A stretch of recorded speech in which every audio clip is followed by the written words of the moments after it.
Great good morning to all.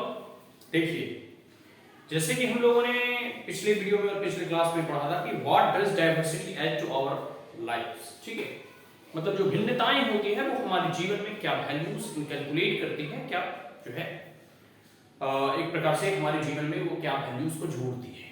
ठीक है, हम लोग क्लास 6 एनसीईआरटी पढ़ रहे हैं। ठीक है, सोशल साइंस का। उसमें आगे हम लोगों ने जैसे जैसे कह सकते हैं कि आगे हम लोगों ने पढ़ा तो उसके बारे में जाना कि वैल्यूज और डाइवर्सिटी का क्या एक प्रकार से सिग्निफिकेंस है हमारे जीवन में।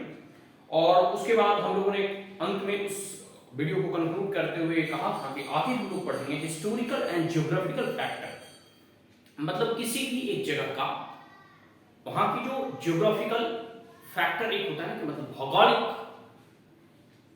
जो पूरे का पूरा वहां का भूगोल होता है वह उसके उस व्यक्ति के जीवन पर और वहां के सामाजिक जीवन पर क्या प्रभाव डालते हैं, और साथ साथ वहां की ऐतिहासिक पृष्ठभूमि, वहां का इतिहास, वहां का हिस्ट्री। ठीक है, तो वो किस प्रकार से उस रीजन को, उस समाज को इन्फ्लुएंस करता है, इसके बारे में हम लोग पढ़ेंगे। ठीक है, class 6 NCERT chapter 1 understanding diversity political science.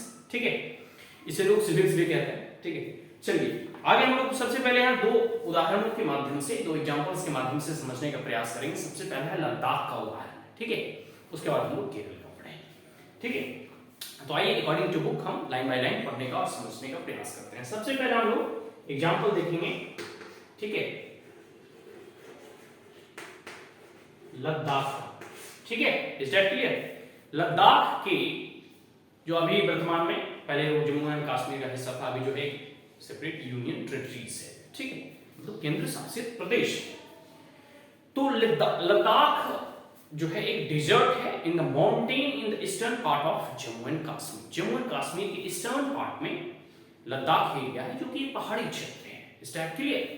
Very little agriculture is possible here since the region does not receive any rain and is covered in snow for a large part of the year. कहने का मतलब है कि यहाँ agriculture जो है, कृषि है, नाम मात्र का होता है, कुछ ही क्षेत्र में, तो कुछ ही रीजन में होता है। इसका कारण यह है कि वहाँ का पूरा लार्ज पार्ट और एक लंबे समय तक के लिए जो है पूरा का पूरा वह लद्दाख का क्षेत्र जो है बर्फ से ढका हुआ रहता है। ठीक है, स्नो कवर्ड रहता है। और सबसे बड़ी बात है वहां बारिश भी कम होती है, वहां बर्फ नहीं पड़ता है। ठीक है, और इसी वजह से, और क्योंकि फसल को होने के लिए पर्याप्त मात्रा में पानी की उपलब्धता होनी चाहिए। ठीक है, तो ये जो कारण है, इस कारण की वजह से जो है वहां अधिक जो है फसल नहीं उगाई जाती। तो इसका मतलब ये नहीं कि वहां कुछ नहीं होता, वहां भी पेड़ पौधे होते हैं, वहां जो फसल और मुख्यतः जो वहां उत्पादन किया जाता है, छोटी छोटी स्पाइसेस वगैरह होते हैं, आगे हम पढ़ेंगे। ठीक है, कुछ छोटे मोटे पेड़ पौधे भी होते हैं उस रीजन में। ठीक है, for drinking water people depend on the melting snow during the summer month. और पीने योग्य की पानी, मतलब जो पानी हम लोग पीते हैं, पिएंगे तो बर्फ तो खाएंगे नहीं, पानी ही पिएंगे, तो इसके लिए जो है वहां जो बर्फ होता है वो समर सीजन में जो पिघलता है, या फिर जो ठंड के दिनों में भी जो है बर्फ को पिघलाकर पानी बनाकर ही जो है पीने योग्य जब उसे बना लिया जाता है तब हम उसका जलपान करते हैं। ठीक है, अब पीपल है कीप सी, और वहां जो है लोग देखोगे तो वहां की जैसी जियोग्राफिकल कंडीशन है, उस कंडीशन के अकॉर्डिंग जो है वहां लोग भेड़ को पालते हैं। ठीक है, सिप को जो है पालते हैं। ठीक है, और सबसे बड़ी फीचर है कि एक पश्मीना ऊल जो है बहुत पॉपुलर है, इसका जीआई टैग भी है। तो लद्दाख रीजन में और जम्मू कश्मीर में भी ये होता है पश्मीना ऊल, पश्मीना सॉल के नाम से भी ये प्रसिद्ध है। आप लोग देखोगे ठंड के दिनों में बहुत सारे जो है ना फेरी वाले जो है सॉल वगैरह बेचने आते हैं अपने कंधों पर मारकर, तो बोलते हैं ये पश्मीना जो है सॉल है जम्मू एंड कश्मीर का, तो लद्दाख रीजन का पॉपुलर है, इसे जीआई टैग भी मिला हुआ है। ठीक है, तो the wool is priced and pashmina shawl cost a lot of money. और सबसे बड़ी बात है कि यह बहुत ही पॉपुलर है, प्रसिद्ध है, और इससे जो है वहां का एक प्रकार से कह सकते हैं इनकम अच्छा खासा वहां हो जाता है। एंड दिस आगे है कि the people in Ladakh carefully collect the wool of the sheep and sell this to the trader from Kashmir, and pashmina shawls are chiefly woven in the Kashmir। कहने का मतलब है पश्मीना शॉल जो है वह मतलब भेड़ के कह सकते हैं कि ऊन से ही निकलता है, मतलब ऊन जो होता है। ठीक है, और उसे जो है वहाँ के जो भी भेड़ को पालने वाले लोग होते हैं, ठीक है, उससे जो है उसे कलेक्ट करते हैं और फिर कश्मीर के ट्रेडर को देते हैं, वहाँ जो है फिर कश्मीर में वो बुना जाता है। ठीक है, आगे the people eat meat and milk product like चीज एंड बटर। और वहाँ जो है मीट मतलब मांस और दूध का जो है लोग सेवन करते हैं। दही और मक्खन वगैरह भी बनाते हैं, मतलब दूध से उत्पादन होने वाले जितने भी खाद्य पदार्थ हैं। इस फैमिली आउस सम गोट्स, कुछ लोग जो है गाय भी पालते हैं, कुछ बकरियां भी पालते हैं, ठीक है। और याक काऊ, याक जो होता है ना, हम लोग पढ़ते थे ना ABCD पढ़ते थे, तो उसमें होता था वाइफ और याक, ठीक है। इसको दरियाई घोड़ा बोलते हैं ठंडे प्रदेश में। और देखो जो कुल्लू मनाली वगैरह या ठंडे प्रदेश वगैरह लद्दाख वगैरह घूमने में, तो याक की सवारी होती है वो, ठीक है, बर्फ में। मतलब याक जैसे यहाँ प्लेन रीजन में जो घोड़े गाड़ी होते हैं, तो घोड़े आगे चलता है, पीछे से टांगा गाड़ी जो रहता है पीछे से, मतलब कार्ड वगैरह लगे रहते हैं, तो घुड़सवारी होती है वहाँ, याक से लोग जो है चलन करते हैं, ठीक है। Being a desert did not mean that the Ladakh did not attract its share of trader. सबसे बड़ा प्रश्न है कि क्या लद्दाख में ट्रेडर नहीं जाते? क्या जो है लद्दाख का जो रीजन है वहां से कोई ट्रेड नहीं होता, वहां से कोई व्यापार नहीं होता? जी नहीं, ऐसा बिल्कुल नहीं है। वहां किन किन चीजों का व्यापार होता है, ठीक है, और किस प्रकार से वो व्यापारियों को अपने ओर आकर्षित करते हैं, इसके बारे में जानेंगे, ठीक है। तो सबसे बड़ी बात है कि it had many passes through which caravans travelled to what is today called Tibet. Tibet का जो रीजन है ना, तिब्बत, ठीक है, जहां से दलाई लामा जो अभी भारत में एक शरणार्थी के रूप में रह रहे हैं, तो उसी क्षेत्र से, उस लद्दाख के क्षेत्र से पासेस होते हैं, क्योंकि माउंटेन जो है पूरा का पूरा जो पहाड़ी क्षेत्र है तो पूरा घिरा हुआ है, तो ठीक है। अब जैसे हिमालय पूरा का माउंटेन है, लेकिन कहीं कहीं बीच में जो है आपको वो पासेस दिखाई देने मतलब मिलता है, जहां से लोग आ जा सकते हैं, लोग ट्रेवल कर सकते हैं। तो इसी रूट से जो है, इसी जो है ट्रेड रूट से जो है वहां से ट्रेडर आते हैं और वहां अपने साजो सामान को उसी मार्ग से ले जाते हैं, ठीक है। And these caravans carry textile and species raw silk and carpet. और वो ट्रेडर जो होते हैं, व्यापारी जो है, मुख्यतः इस रास्ते से होते हुए, ठीक है, कुछ जो इंपॉर्टेंट जो है, सबसे इंपॉर्टेंट भारत का जो है ना मसाला, वो देश विदेश में, यूरोप वगैरह में भी बहुत प्रसिद्ध है, ठीक है। मिडिल ईस्ट हो गया या फिर पूरी की पूरी दुनिया में भारत के मसाले जो है बहुत प्रसिद्ध हैं, ठीक है। और जो है टेक्सटाइल भी एक्सपोर्ट होता है, राव सिल्क, ठीक है, सिल्क की साड़ी वगैरह जिससे बनती है, और कारपेट वगैरह, ठीक है। ये सब सारी चीजें जो है वहां उस लद्दाख के क्षेत्र से जो पास बना हुआ है वहां से गुजरते हुए जो है व्यापारी जाते हैं। आगे है कि बुद्धिज्म रिस्ट तिब्बत भी लद्दाख। जो बुद्धिज्म, देखो बुद्धिज्म का स्प्रेड जापान वगैरह, चाइना वगैरह और बहुत सारे थाईलैंड, बहुत सारे देशों में जो है, श्रीलंका वगैरह, जहाँ बुद्धिज्म जो है भारत से फैला, तो वह जो है लद्दाख के क्षेत्र से होते हुए ही बुद्धिज्म जो है तिब्बत तक पहुंचा था।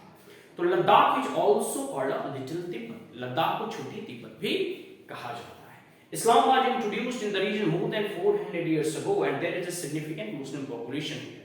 इस्लाम का भी वहाँ इंट्रोडक्शन हुआ जब पूरी के पूरी इस्लाम जो है इन्वेड भारत में हो, तो हर जगह जो है वो अपना पैर पसारा। फिर आगे Ladakh has a very rich oral tradition of song and poems, ठीक है। Local version of the Tibetan national epic called Kesari saga are performed and सung by both Muslim and Buddhist.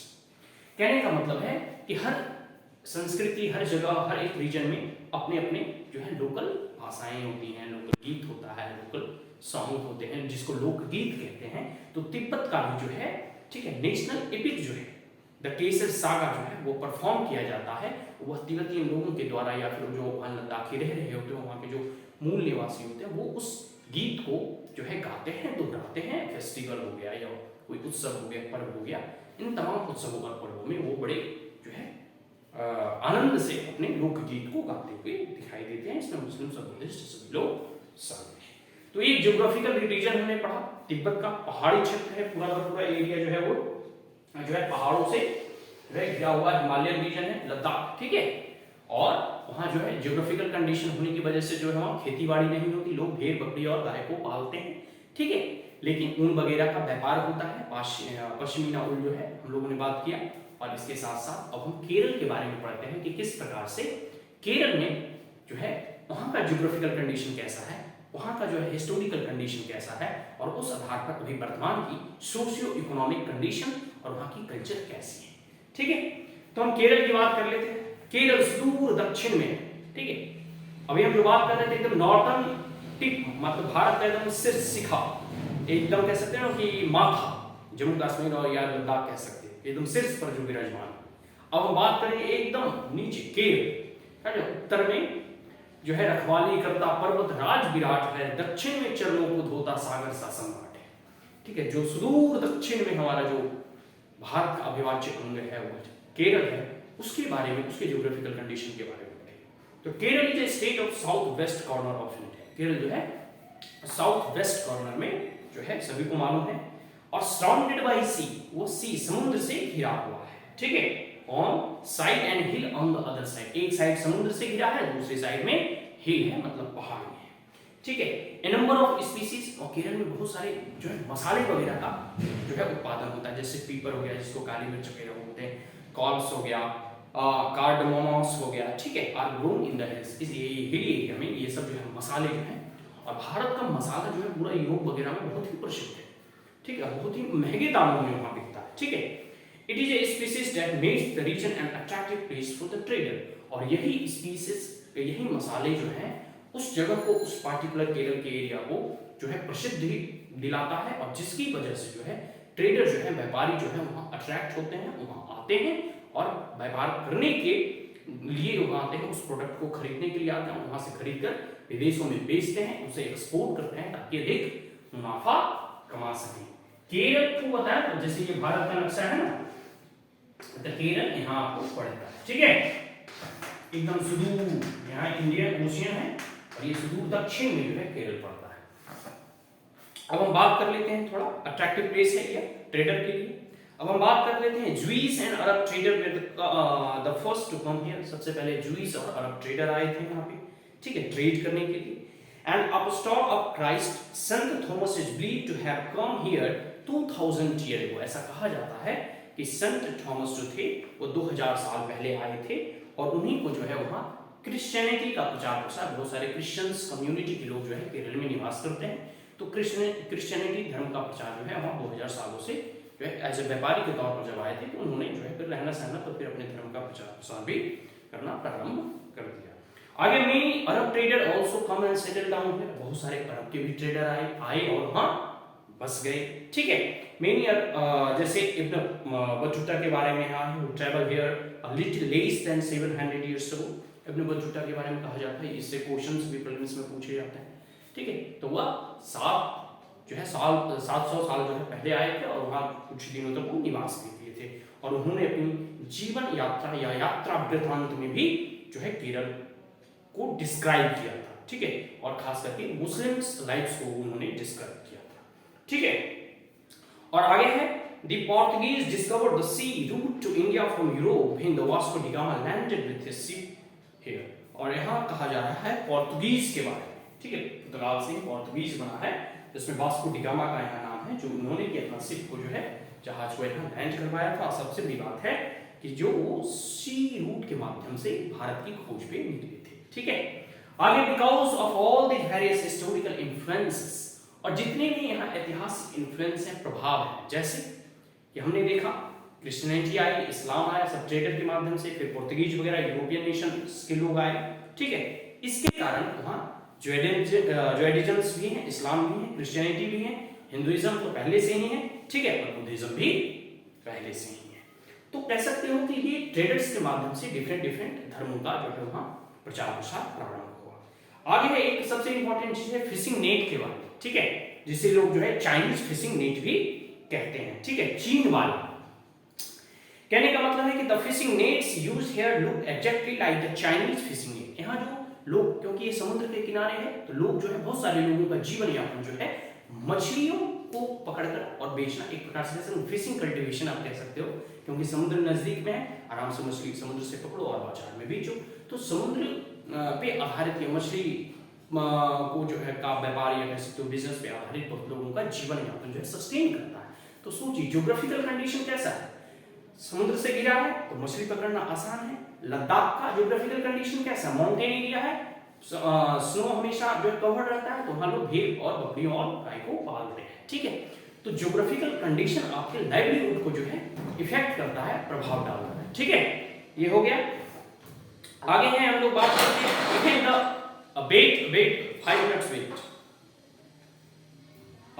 Even the utensil used for frying called the China chitti, and it is believed that the word Chin have come from the China, and the fertile land and climate are suited to growing rice, and a majority of people here eat rice, fish and vegetable. देखो एक चीना चाटी है जिससे अटेंसिल कह सकते हो ना कि जो बर्तन होता है जिसपे कि आप फ्राई करते हो। और सबसे बड़ी बात है कि यहाँ लैंड यहाँ की बहुत फर्टाइल होती है, यहाँ की क्लाइमेट जो है चावल उगाने योग्य होता है क्योंकि पानी वगैरह भी पर्याप्त मात्रा में उपलब्ध है।